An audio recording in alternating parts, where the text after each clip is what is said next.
We all want to get ahead in our careers, right? But what happens when the next step up the ladder asks you to compromise on your values? Today, we're getting into the really tough questions about integrity at work, focusing on a dilemma that's way more common than you might think. Wow, that is a heavy question. Imagine being in a spot where you feel like a bribe is your only option, your only way to move forward or get out of a bad situation.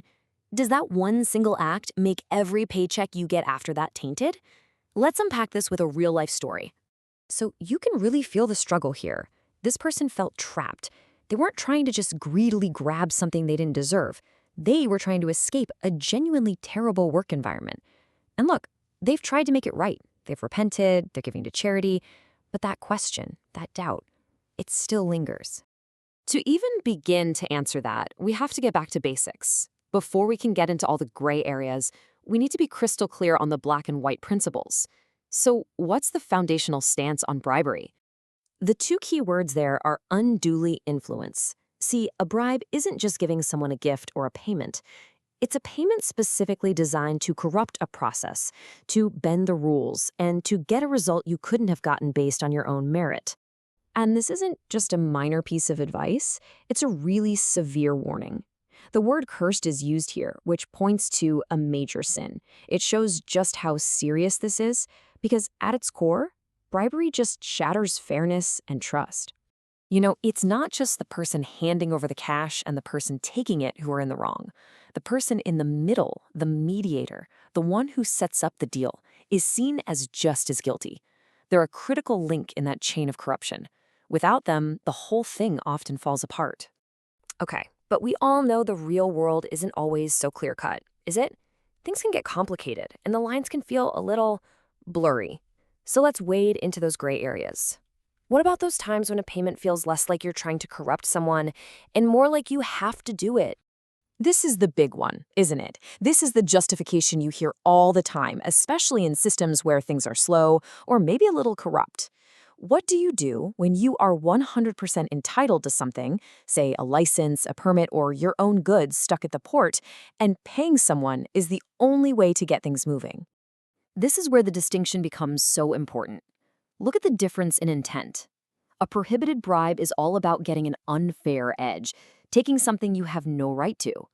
But a permissible payment? That's about getting what is lawfully yours or stopping an injustice from happening to you. In that second case, the sin isn't on you for paying. It's entirely on the person who is demanding that payment from you. And these examples make it so practical. Paying to jump the line for a promotion you might not get otherwise, that's a textbook prohibited bribe. You're gaining an unfair advantage. But paying some official to get your own goods released from customs? That's a permissible payment to get what's rightfully yours. And just hiring a professional agent to handle the customs paperwork for you? Well, that's not a bribe at all. That's just a normal service fee. All right, so with this framework now clear, let's circle back to our employee from the beginning. He paid a bribe, he knows it was wrong, he feels terrible, and he's trying to fix it. What does that path to making things right actually look like?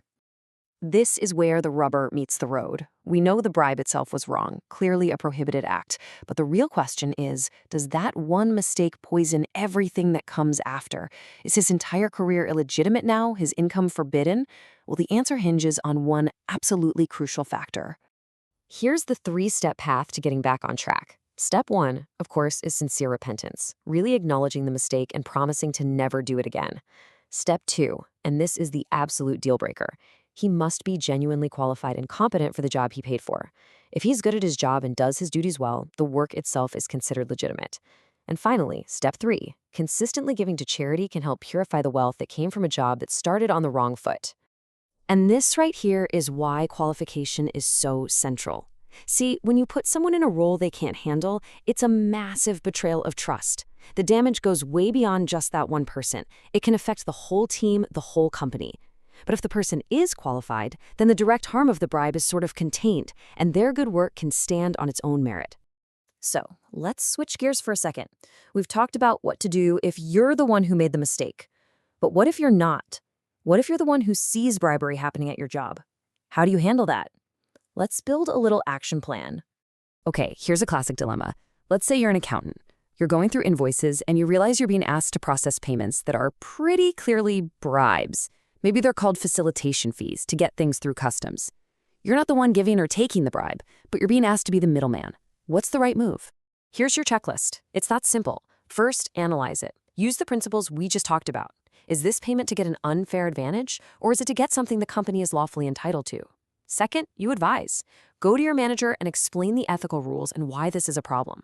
And third, if it is a prohibited bribe, you have to refuse to be a part of it, period.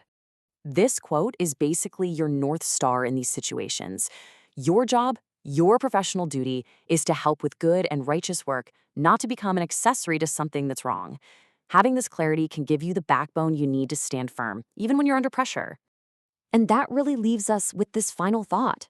In today's business world, there is so much pressure to just get things done, to be efficient, to make things happen. The real challenge for all of us is figuring out how to navigate that pressure without losing our integrity.